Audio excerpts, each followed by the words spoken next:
नमस्कार। आज हम एक काफ़ी चौंकाने वाली घटना पर बात कर रहे हैं। ये जुड़ी है Amazon के एक AI कोडिंग टूल से, Q developer extension for visual studio code, जिसे VSC भी कहते हैं। हमारे पास इस पर एक सुरक्षा चेतावनी की रिपोर्ट है और हम कोशिश करेंगे कि इस पूरी घटना को समझें और ये भी देखें कि ये जो नए AI वाले डेवलपमेंट टूल आ रहे हैं, उनमें किस तरह के जोखिम हो सकते हैं। हाँ, बिल्कुल। सोचिए जरा, किसी हैकर ने कोड में ऐसा कुछ डाल दिया जो सिस्टम को मिटा सकता है, और वो एक्सटेंशन करीब करीब 10 लाख बार इंस्टॉल हो चुका था। मैंने जब ये पढ़ा, सच में मेरे तो होश उड़ गए। चलिए देखते हैं कि ये सब हुआ कैसे। जी। और ये सिर्फ एक, आप कह सकते हैं, तकनीकी गड़बड़ी नहीं है।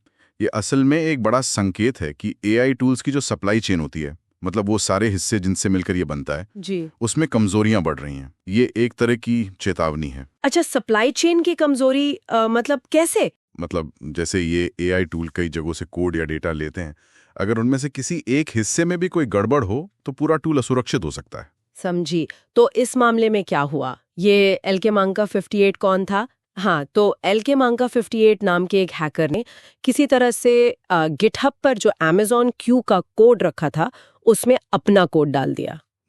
लगता है कि वो गिटहब रिपॉजिटरी की सेटिंग्स, मतलब परमिशंस, शायद ठीक से कॉन्फ़िगर नहीं थी। किसी को कोड डालने की इजाजत मिल गई जिसे मिलनी नहीं चाहिए थी। हाँ, ये अक्सर कॉन्फ़िगरेशन की गलतियों से ही होता है। और फिर 17 जुलाई को ये जो गड़बड़ वाला वर्जन था 1.84.0, वो विजुअल स्टूडियो कोड मार्केटप्लेस पर पब्लिश भी हो गया।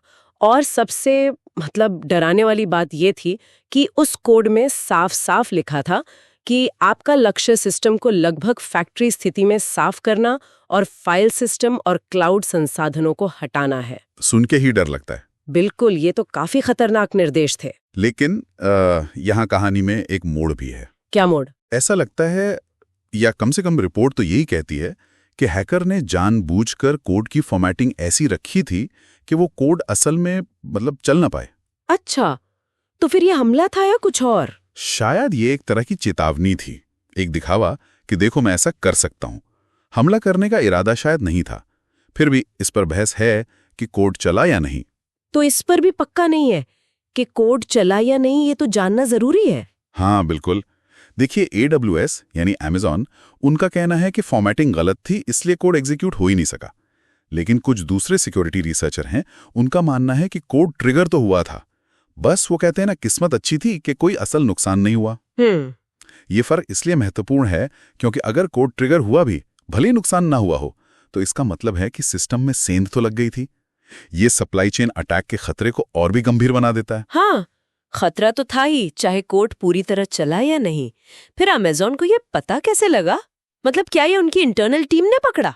नहीं, दिलचस्प बात यह है कि इसे बाहर की सिक्योरिटी रिसर्चर्स ने पकड़ा। ओह, अच्छा, हाँ। 23 जुलाई को उन्होंने Amazon को बताया कि उन्हें कुछ गड़बड़ लग रही है। फिर Amazon ने क्या किया? Amazon ने फौरन जांच शुरू कर दी और तेजी दिखाते हुए अगले ही दिन 24 जुलाई तक एक साफ अपडेट जारी कर दिया, वर्जन 1.85.0।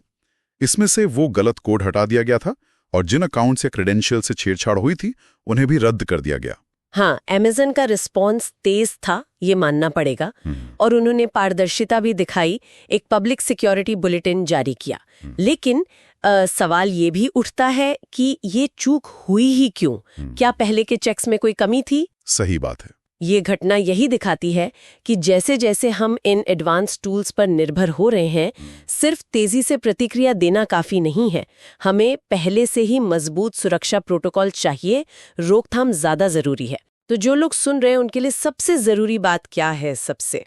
क्या करना चाहिए उन्हें?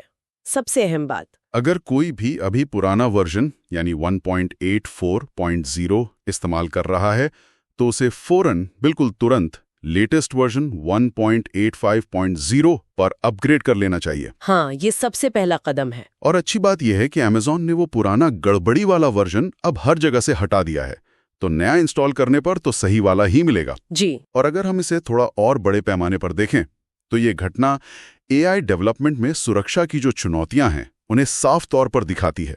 ये सिर्फ Amazon Q की बात नहीं है।